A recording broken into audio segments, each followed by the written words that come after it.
ಮಕ್ಕಳಾದ ನಾವು ಸಚೇತನ ಕಾರ್ಯಕ್ರಮವನ್ನು ನಡೆಸುತ್ತಿದ್ದೇವೆ. ಭೂಮಿಯ ಮೇಲ್ಮೈ 7 ಪ್ರಮುಖ ಖಂಡಗಳಾಗಿ ವಿಭಜಿಸಲಾಗಿದೆ. ಅವುಗಳೆಂದರೆ ಏಷ್ಯಾ ಖಂಡ, ಆಫ್ರಿಕಾ ಖಂಡ, ಯುರೋಪ್ ಖಂಡ, ಉತ್ತರ ಅಮೆರಿಕ, ದಕ್ಷಿಣ ಅಮೆರಿಕ, ಆಸ್ಟ್ರೇಲಿಯಾ ಖಂಡ, ಅಂಟಾರ್ಟಿಕಾ ಖಂಡ. ಈ ದಿನ ನಾವು ಏಷ್ಯಾ ಖಂಡದ ಬಗ್ಗೆ ತಿಳಿಯೋಣ. ಏಷ್ಯಾ ಖಂಡ ವಿಶ್ವದ ಅತಿ ದೊಡ್ಡ ಮತ್ತು ಅತಿ ಜನಸಂಖ್ಯೆಯ ಖಂಡವಾಗಿದೆ. ಏಷ್ಯಾ ಖಂಡವು ಉತ್ತರ ಮತ್ತು ಪೂರ್ವ ಅರ್ಧಗೋಳದಲ್ಲಿದೆ.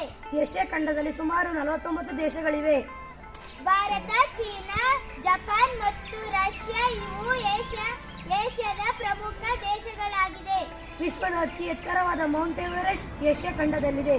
ಅರೇಬಿಯನ್ ಗೋಬಿ ಮತ್ತು ಥಾರ್ ಮರುಭೂಮಿಗಳು ಏಷ್ಯಾದಲ್ಲಿದೆ. ಏಷ್ಯಾ ಖಂಡವು ಪ್ರಾಚೀನ ನಾಗರಿಕತೆಗಳ ತೊಟ್ಟಿಲು ಎಂದು ಕರೆಯುತ್ತಾರೆ.